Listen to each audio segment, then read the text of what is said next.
We'll be starting with the topic crop production management.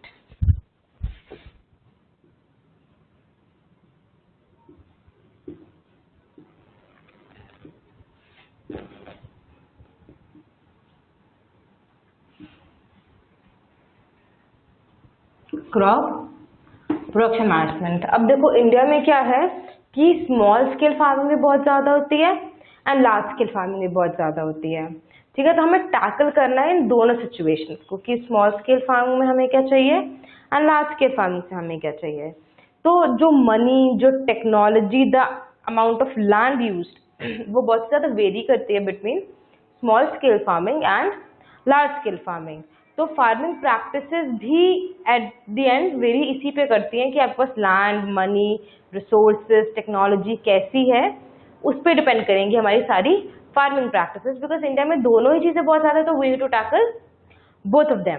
ठीक है, अब इनपुट जैसे होंगे वैसी ईल्ड होगी। अगर हाई क्वालिटी इनपुट्स हैं, technology and lots of hybridise seeds, तो आउटपुट भी वैसे होंगे। लेकिन अगर लो क्वालिटी की, लो टेक्नोलॉजी है, नॉर्मल टाइप्स ऑफ सीड्स हैं, तो प्रोडक्शन भी वैसी होगी because it's all related.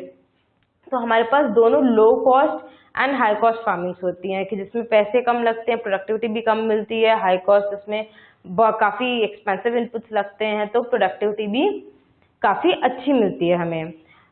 Okay, so now we start with the sub topic that is nutrient management.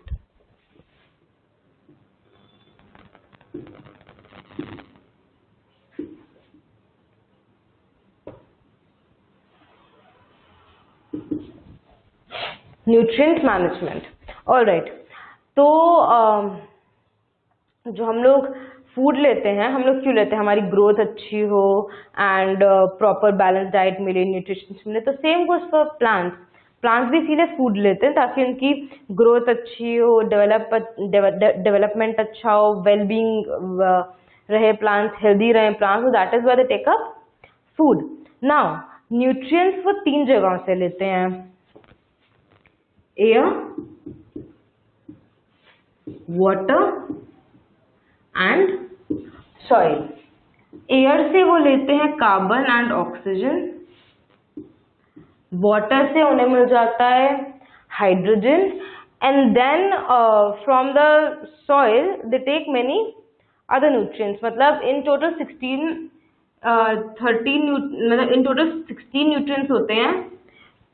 3 तो ये हो गए, तो -3 वी हैव 13 अदर न्यूट्रिएंट्स। इसमें से 6 मैक्रो न्यूट्रिएंट्स होते हैं, मैक्रो न्यूट्रिएंट्स, एंड 7 होते हैं माइक्रो न्यूट्रिएंट्स। अब देखो मैक्रो माइक्रो न्यूट्रिएंट्स क्या है? जिन न्यूट्रिएंट्स की जरूरत ज्यादा पड़ती है, द अमाउंट इज मोर, उनको बोलते हैं मैक्रो न्यूट्रिएंट्स। और जिन न्यूट्रिएंट्स की जरूरत कम पड़ती है, that is the amount of nutrients required is less, उनको हम बोलते हैं माइक्रो न्यूट्रिएंट। ठीक है, जैसे अगर मैं माइक्रो न्यूट्रिएंट के एग्जांपल लूं, तो मेरे पास 7 माइक्रो न्यूट्रिएंट्स कौन कौन से हैं?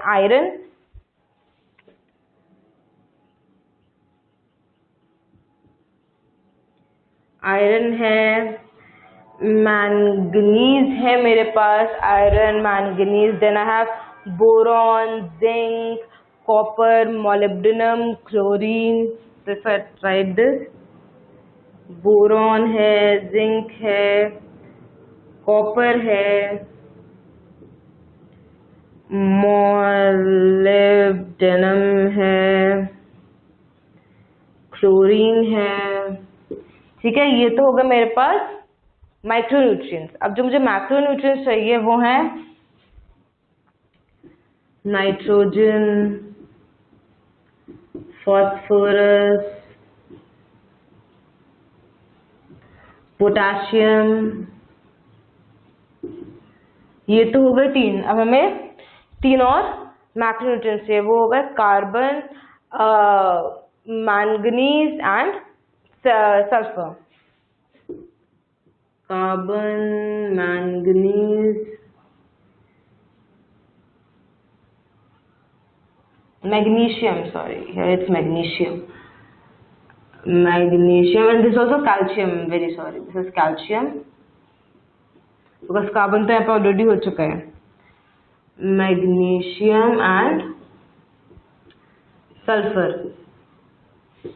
ये हो गए 6 हमारे मैक्रोन्यूट्रिएंट्स। ठीक है, अब इन न्यूट्रिएंट्स को प्रोवाइड करने के लिए हम लोग 2 चीजें यूज करते हैं, या तो हम मैन्योर यूज करते हैं या फिर हम फर्टिलाइजर यूज करते हैं। तो पहले मैन्योर के बारे में डिस्कस करते हैं।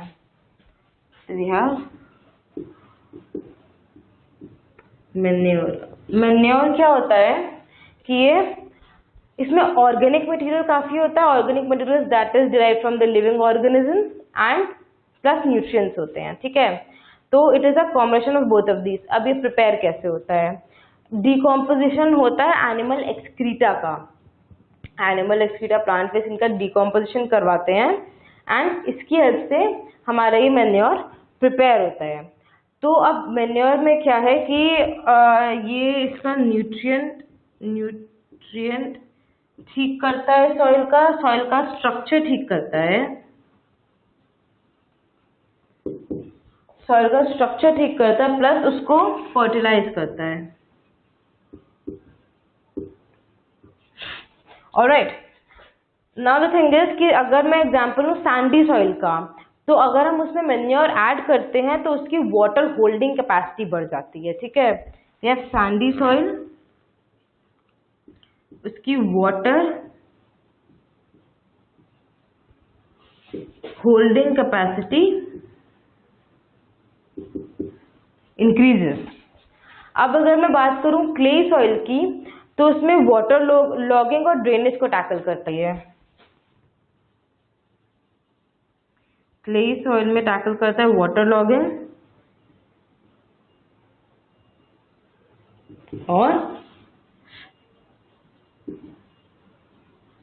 ड्रेनेज की प्रॉब्लम को। So this is the work of manure.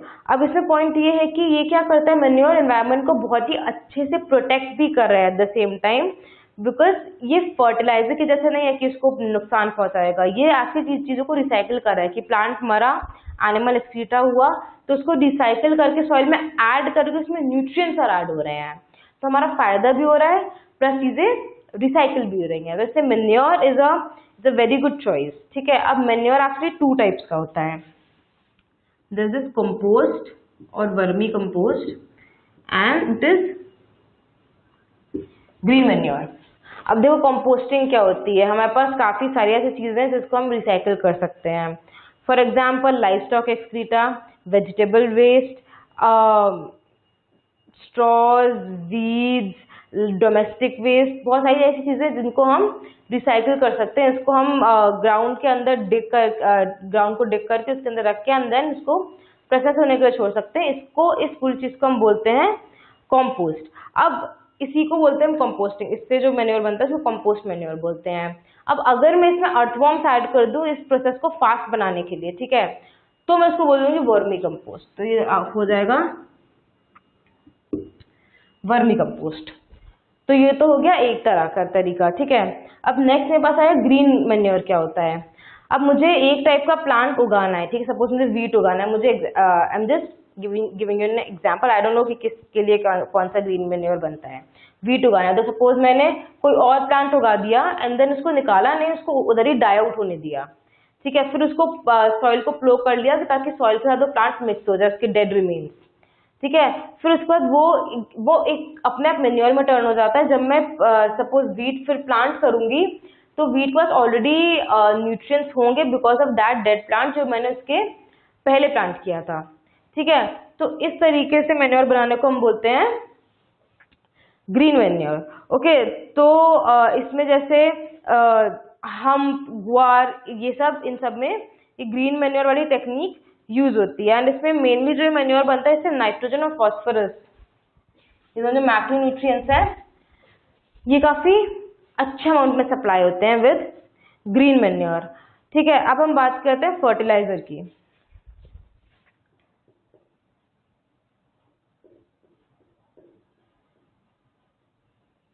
अब फर्टिलाइजर मतलब ऐसा नहीं है कि गंदे ही होते हैं, इनिशियली तो इनको काफी अच्छे पर्सपेक्टिव से ही इंट्रोड्यूस किया गया था, लेकिन इनका अमाउंट ऑफ यूजेज इतना बढ़ा दिया गया कि ये ड्रॉबैक में ज्यादा कन्वर्ट हो गया। जैसे फर्टिलाइजर्स नाइट्रोजन, फास्फोरस, पोटेशियम, ये तीनों मैक्रोन्यूट्रिएंट्स काफी अच्छे अमाउंट में प्रोवाइड करते हैं हमें।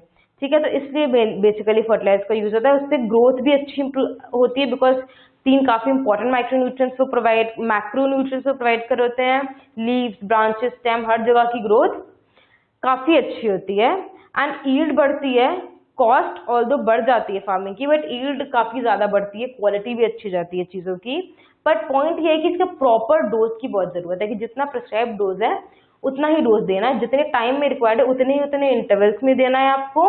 एंड प्री और पोस्ट प्रिकॉशंस इसके बहुत इंपॉर्टेंट है। जैसे अगर मैंने एक्स्ट्रा डाल दिया फर्टिलाइजर और अगर वो ग्राउंड के अंदर सीप हो गया, तो जो भी लिविंग बींग्स है लाइक अर्थवॉर्म्स वगैरह जो उसमें न्यूट्रिएंट्स होते हैं वो सबको वो डेड कर देगा। और अगर वो ग्राउंड के अंदर सीप नहीं होता, सपोज वो वॉश अवे हो जाता है, वो किसी रिवर में चला जाता है, तो उस रिवर के अंदर जो भी ऑर्गेनिजम्स है उनको हार्म पहुंचाएगा, उस रिवर को पोल्यूट करेगा।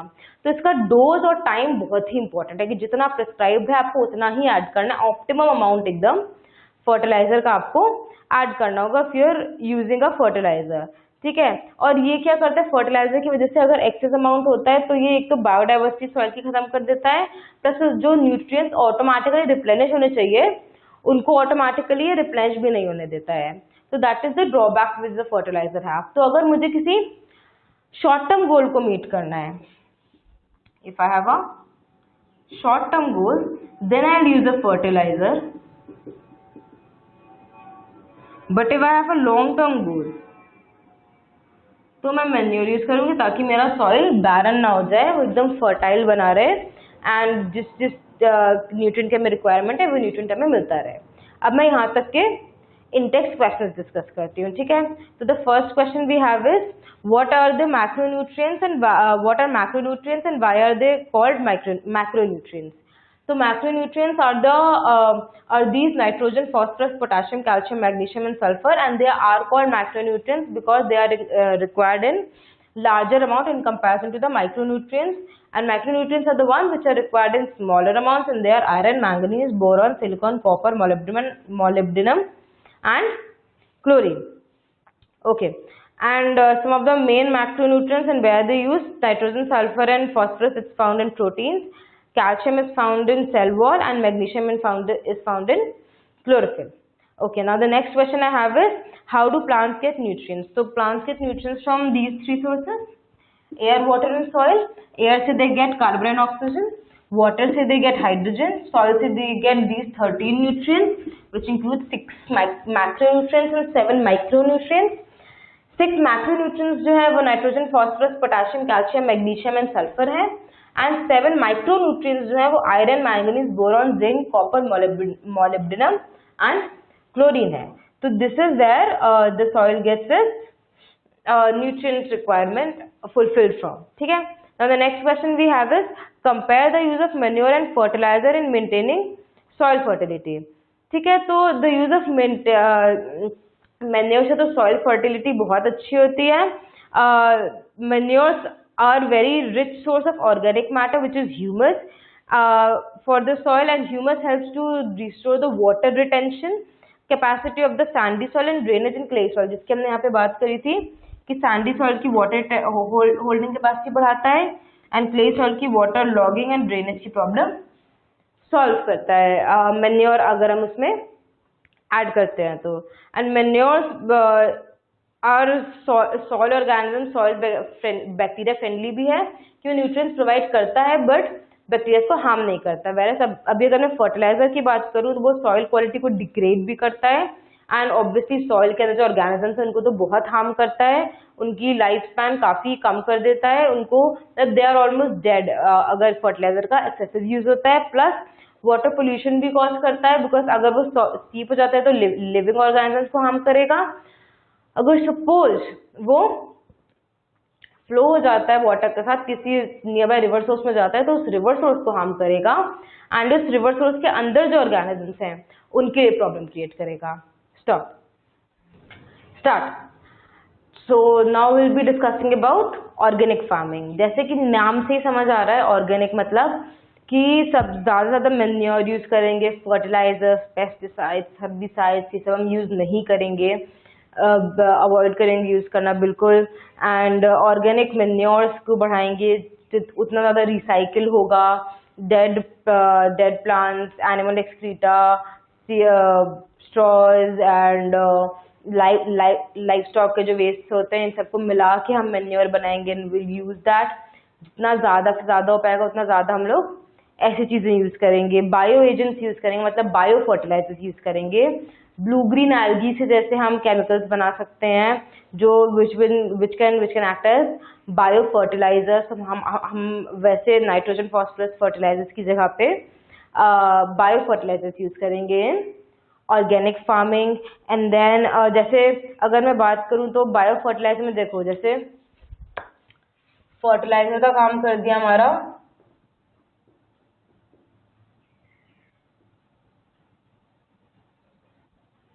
ब्लू ग्रीन एल्गी ने. फिर मेरे पास क्या है कि मुझे स्टोरेज के लिए चाहिए. स्टोरेज के लिए मेरे पास है नीम और turmeric.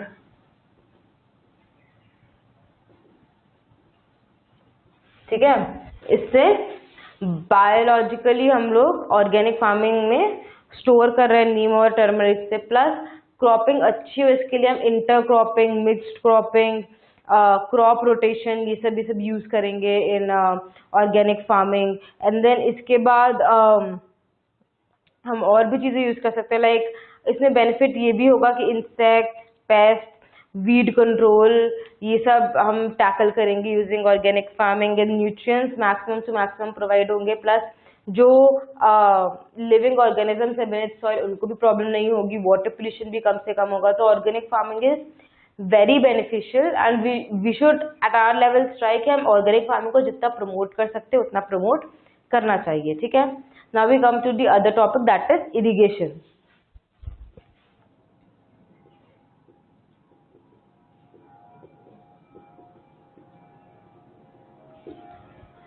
Alright, so we all know that irrigation is very important. Water के बिना तो we cannot grow food. ठीक है, तो and India is a rain fed country, मतलब जब तक रेन्स नहीं आती we have to wait, we have to see to it कि मतलब हमारा मैक्सिमम एग्रीकल्चर स्मॉल स्केल पे होता है. तो मोस्टली हम मानसून डिपेंडेंट ही होते हैं. It is a rain fed country. और अगर पुअर मानसून हो जाते हैं तो फिर काफ़ी ज़्यादा लॉसेस के रिस्क रहते हैं कि जो हमारे प्लांट्स हैं वो खराब होंगे. इसके रिस्क काफ़ी ज़्यादा हो जाते हैं. तो हमें we need to find out more ways, या जो एग्जिस्ट कर रहे हैं वेज हमें उनको भी डिस्कस करना है सो दैट हम लोग वाटर की अवेलेबिलिटी को बढ़ा पाएँ to different area. And plus in country like India there are many water resources जिनको यूज करके हम क्रॉप्स तक वाटर को पहुंचा सकते हैं. बहुत सारे रिसोर्सेज है तो we can obviously use them. Okay, जैसे मेरा पहला रिसोर्स है वेल. ये भी दो टाइप का होता है, डग वेल और ट्यूबवेल. डग वेल वो होता है जिसमें से हम वाटर बियरिंग स्ट्राटा जो है उससे हम वाटर उठाते हैं. एंड ट्यूबवेल वो होता है जिससे टैप एंड पंप की हेल्प से हम वाटर उठाते हैं फ्रॉम डीपर स्ट्राटा. ठीक है, तो जितना डीप स्ट्राटा से हम वाटर उठा पाएंगे उतना ही अच्छा उस ट्यूबवेल को हम कहते हैं. ये पंप्स एंड ऑल की हेल्प से ट्यूबवेल काम करता है. वेरएज डग वेल में सिंपल वाटर जहां तक बियर कर रहा है वहां से हम उठा पाते हैं. तो these are the two types of wells which we have. फिर मेरे पास कैनाल है. कैनाल सिस्टम काफी बड़ा होता है और काफी ज्यादा इलेबोरेट और एक्सटेंसिव होता है. इसकी मतलब ऐसा होता है कि एक रिवर है, उसको ब्रांचेस में डिवाइड करते जाते हैं एंड वो डिफरेंट फील्ड्स में पानी पहुंचाता जाता है. तो canal system is very big and it's being widely used. बहुत एक्सटेंसिव भी होता है ये. एंड देन मेरे पास है river lift system.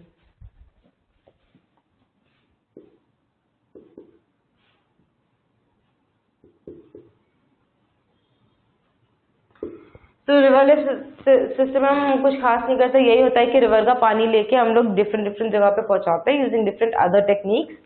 So that is where the name comes from, river lift system.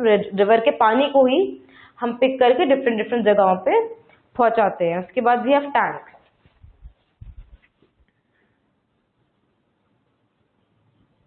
Tanks are very small way as such, मतलब वो बस स्टोर कर लेता है पानी को. एंड देन कैचमेंट एरियाज वगैरह जहाँ पे भी है वहाँ पे we can use that water. So tank is a very small way. इसके बाद we have other things like water rain water harvesting and watershed management.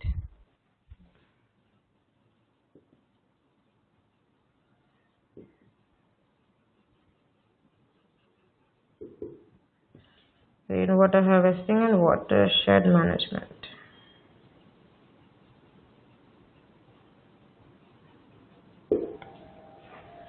Okay, so इसमें क्या है कि इसमें चेक डैम्स बनाते हैं हम लोग। एंड चेक डैम्स क्या होता है, ग्राउंड वाटर का लेवल इंक्रीज करता है, बिकॉज ये क्या करता है, ये रेन वाटर को फ्लो नहीं होने देता है, ये उसको सीप इन करा लेता है। तो उससे ये भी होता है कि सॉइल इरोजन रोकता है चेक डैम। तो चेक डैम दो काम करता है,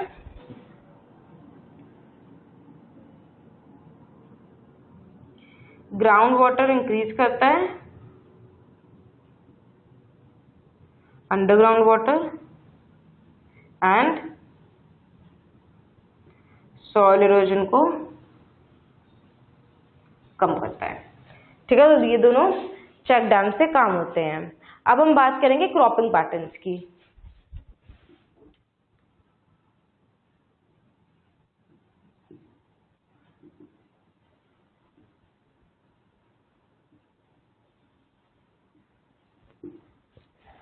क्रॉपिंग पैटर्न्स, ओके, तो जितना ज्यादा अच्छे तरीके से हम क्रॉप करेंगे, जितना ज्यादा मिक्स्ड वैरायटी में हम क्रॉप करेंगे, हमें प्रॉफिट उतना ज्यादा होगा। बिकॉज प्रॉफिट का basic what is the soul, जितना ज्यादा प्रोडक्टिविटी उतना ज्यादा प्रॉफिट। तो बेसिकली हमें अपनी प्रोडक्टिविटी बढ़ानी है। ठीक है, अब मैं एक एक एग्जांपल लेती हूँ। मैंने लिया मिक्स्ड फार्मिंग का एग्जांपल। मिक्स्ड फार्मिंग क्या होता है, दो क्रॉप्स को आप ऑलमोस्ट एक ही साथ ग्रो कर देते हो।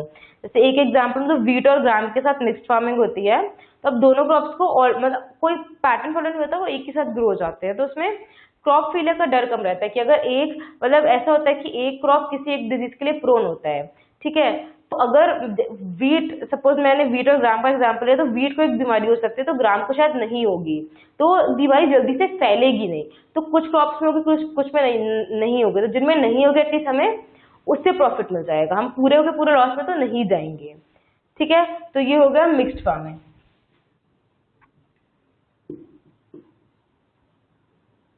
फिर मेरे पास आएगी इंटरक्रॉपिंग। इसमें क्या होता है कि ऐसा होता है कि एक रो पूरी, अगर मैं एग्जांपल हो तो इसका एग्जांपल है सोयाबीन और मेज। तो एक पूरी रो सोयाबीन की, एक पूरी रो मेज की, दो पूरी रो सोयाबीन की, दो पूरी रो मेज की। तो इंटर फार्मिंग में हम लोग ऐसे करते हैं, दैट नेम इंटर फार्मिंग। ठीक है, अब इसमें होना क्या चाहिए कि दोनों की न्यूट्रिएंट रिक्वायरमेंट्स अलग होनी चाहिए, कि अगर एक को नाइट्रोजन पोटेशियम चाहिए तो एक को कैल्शियम और सोडियम चाहिए। ठीक है, मैं रैंडम न्यूट्रिएंट्स के नाम ले रही हूँ। तो ऐसे दोनों की न्यूट्रिएंट रिक्वायरमेंट अलग अलग जितनी होगी उतना अच्छा होगा कि सॉइल के सारे न्यूट्रिएंट्स भी यूज हो जाएंगे एंड कोई भी एक न्यूट्रिएंट के लिए फाइट नहीं करेगा, there will be no fight. And pest और डिजीजेस भी मिक्स्ड फार्मिंग इंटर फार्मिंग इनमें कम से कम होती हैं। ठीक है, then we have another thing is crop rotation. Crop rotation के लिए बहुत ही अच्छी लाइन एनसीईआरटी में दी हुई है कि different crops on one piece of land in pre plan succession, की हमने पहले से प्लान किया हुआ है कि इसके बाद ये, इसके बाद ये, इसके बाद ये मैं प्लान करूंगी, जिससे एक सपोज ये कैल्शियम मैग्नीशियम, ये सोडियम पोटेशियम, ये सल्फर मैंगनीज सपोज, तो इसने ये न्यूट्रिएंट यूज कर लिया सॉइल का, और फिर नेक्स्ट ये वाला यूज करेगा तब तक ये वाला न्यूट्रिएंट रिप्लेनिश हो जाएगा, फिर नेक्स्ट दूसरा यूज करेगा तब तक ये रिप्लेनिश हो जाएगा। तो ये ऐसे करके चलेगा कि एक यूज हो रहा है एंड साइड बाय साइड बाकी के रिप्लेनिश हो रहे हैं। इसलिए crop rotation is a very successful technique which is being used. अब ये भी काफी चीजों पे डिपेंड करती है। Like the first thing we have is duration. Duration कितनी रहेगी क्रॉप की, इस पे क्रॉप रोटेशन काफी ज्यादा डिपेंड करती है। Okay, then we have availability of irrigation and moisture. Availability of irrigation and